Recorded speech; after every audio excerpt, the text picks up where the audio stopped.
Hello everybody. This is my final talk on the Eucharist.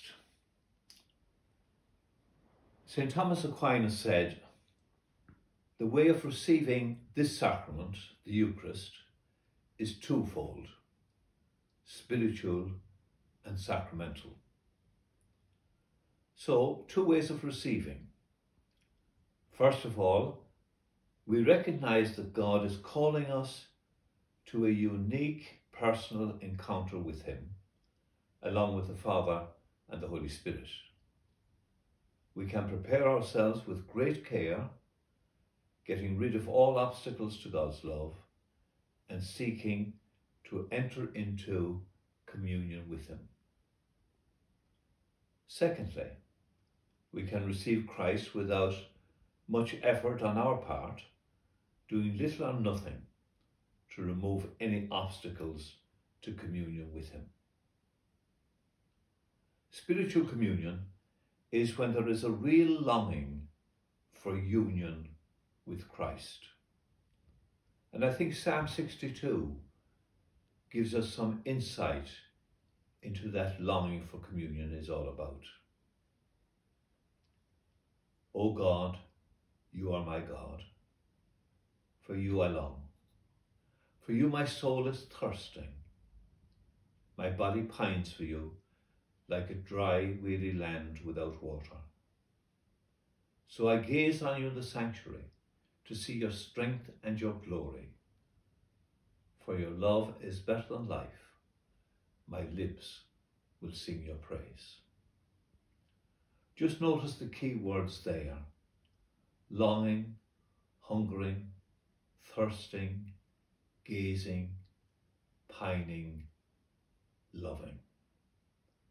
That longing to be in close union with Him. There is a choice every time we receive Holy Communion. We can approach the altar in an absent-minded, mechanical way as creatures of habit. Or we can approach it with reverence and awe, grateful for the amazing gift and longing to unite ourselves with God. There is a limit to the time we can receive the Eucharist sacramentally, but there is no limit to the times we can receive spiritually. St. Francis de Sales used to say he used to make a spiritual communion every 15 minutes so that he could link all the events of the day to his reception of the Eucharist at Mass. St. Maximilian Kolbe made more than 10 visits to the Blessed Sacrament each day and made a spiritual communion every quarter of an hour. True spiritual communion is always an anticipation or extension of sacramental communion. Ideally, it is both. Sacramental communion brings us into communion with God, and spiritual communion keeps us there. We are constantly in the presence of God. St. Catherine of Siena had a vision of Christ holding two chalices, a golden chalice and a silver chalice.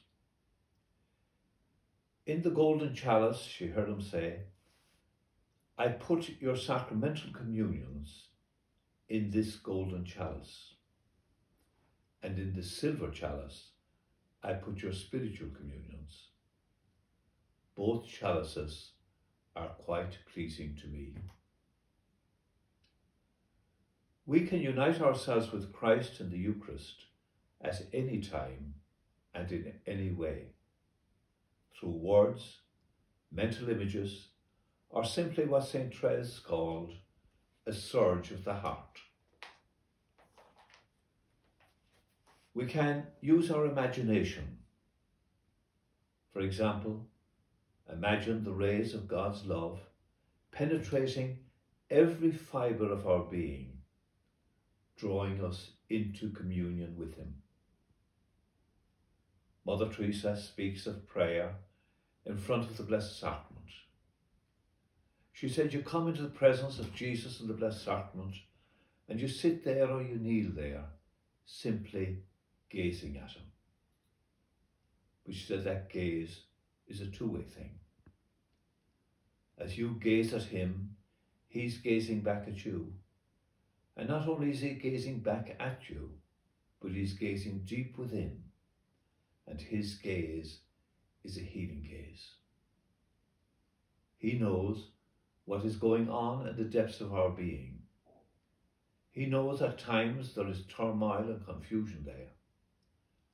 And he touches all of that with his healing power, and he gives us new life. And then she said at the end of our time of prayer, we get up and go about our daily lives. But she said that gaze can continue still. As we go about our daily lives, we can continue gazing back at him, and he continues to gaze back at us and gaze within us, calling us into communion with him. Thank you for listening once again. Thank you.